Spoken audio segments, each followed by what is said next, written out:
Hello guys, magluluto tayo ng talakitok. Ito ang ating mga sangkap, ang ating mga sahog. Style ano siya, sinigang. Pero konti lang yung ating sabaw. Lagyan natin ang ating mga talakitok. Ito guys, yung mga talakitok natin, ano to? Pinusta na. Pinapusta ko na dun sa tindahan. Ayan.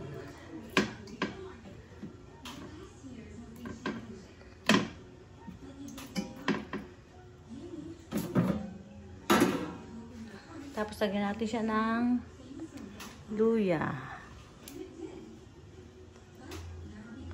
kamatis,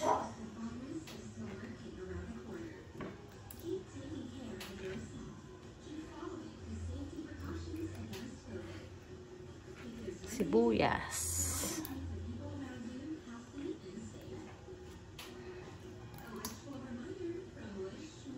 ayan. Ganyan lang guys ang pagluluto. Masarap to kasi hindi siya mamantika. Ayan. Lagyan natin ng siling. Siling haba, yung green. Tapos lagyan natin siya ng asin.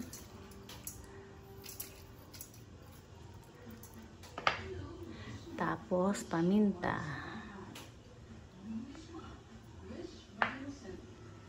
Lagyan din natin siya ng konting patis. Ayan.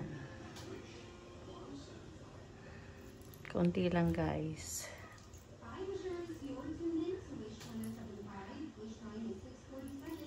Patis talaga ang pinapakita.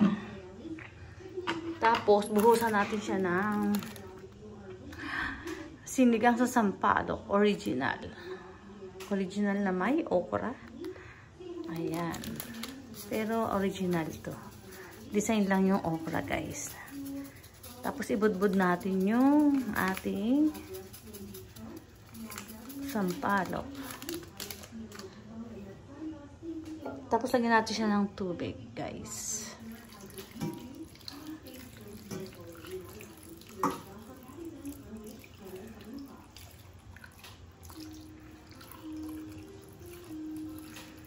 Ayan.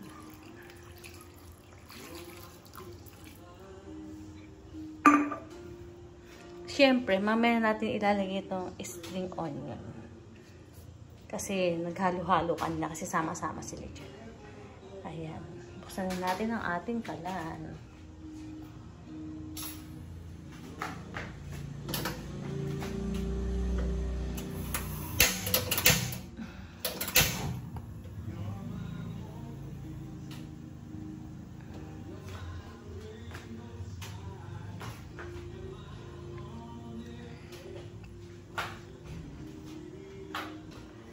Siyempre, kailangan natin siyang takluban guys.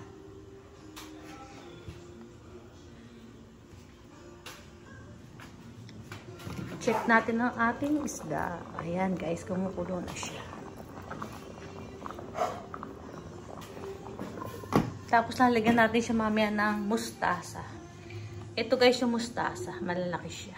Ayan. Ikakat natin siya. Ikakat natin siya ng maliliit.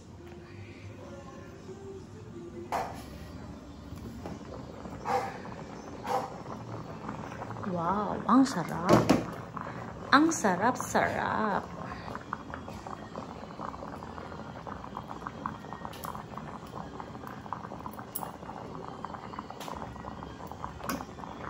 Sarap niya guys, oh. Isdang talakitok.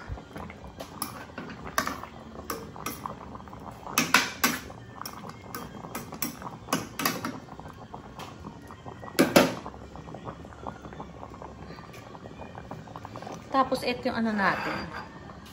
Yung labanos, ay yung dahon ng mustasa. Kinat ko na siya guys ng maliliit. Tapos yun ang ilalagay natin dito. Para masarap ang ating sinigang na may mustasa na may parang pinangat style. Nilagyan na natin siya ng sampalok. Hello guys, ilalagay na natin ang ating dahon ng mustasa.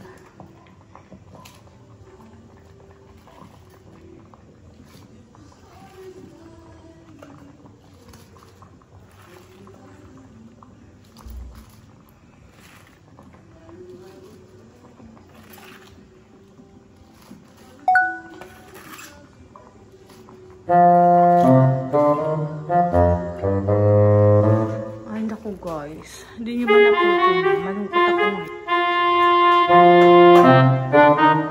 September 22 ngayon. September 22, 2023. Tapos guys, yung isa mong anak, yung bunso mo, mag-aaral sa Amerika. Sabi ko pagkatapos mag-aaral, mag-aasika ka ng business. Ay naku, ayaw nang bumalik na sa Amerika dahil maganda na ang travel.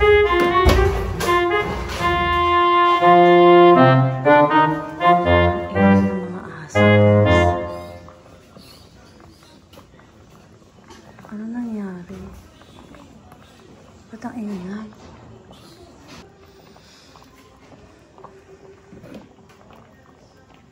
Tapos, doon na nag-asawa sa Amerika.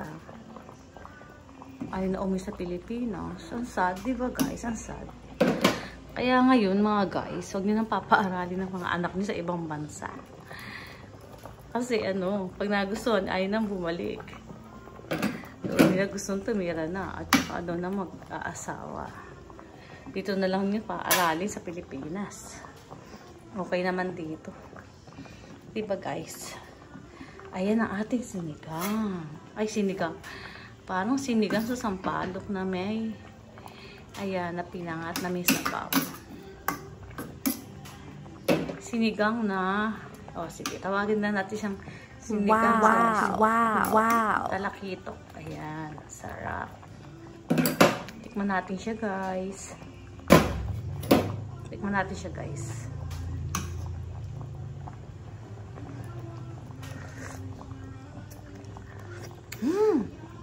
Ang sarap. Lasang baboy. Magic. Lasang baboy. Joke. Siyempre, hindi siya malansa. Ang sarap. Simple lang. Diba guys, bilis ng maluto. Luto ng ating sinigang sa sampalok na may tawag dito yung dahon. Ano ba yan? Makakalimutin na pag tumatanda. Ewan ko dito, guys. Ang sarap ng ating sinigang. Ayan. Kailangan natin maging masaya. Tumawa tayo kahit hindi nakakatawa. Kalimutan ng lungkot. Kalimutan ng sad. Kalimutan ng lungkot. Okay? Para hindi tayo magkasakit. Siyempre, ang nanay na't mamahal. Ganun talaga. Pag close sa pamilya. Close sa anak. Ano kasi ako? Super nanay ako. May pagkakamali din, pero super nanay. Talagang guide sana sa mga anak. Mana ko sa nanay ko. I miss you, mommy. I love you. Mahal kita. Sorry, guys. Malungkot lang ako ngayon. Pero, aalis kasi yung baby boy ko. Siyempre, isang baby boy na lang maiiwan dito. Dahil si Fritzy at saka yung si Frank. Nalayo. Pero, baka makauwi na sila ngayong December. Thank you so much, guys. Sana nagustuhan nyo ang ating tuto today. Na-share ko rin sa inyo yung pagka-sad ko, pagkalungkot ko. Thank you, love you, bye-bye.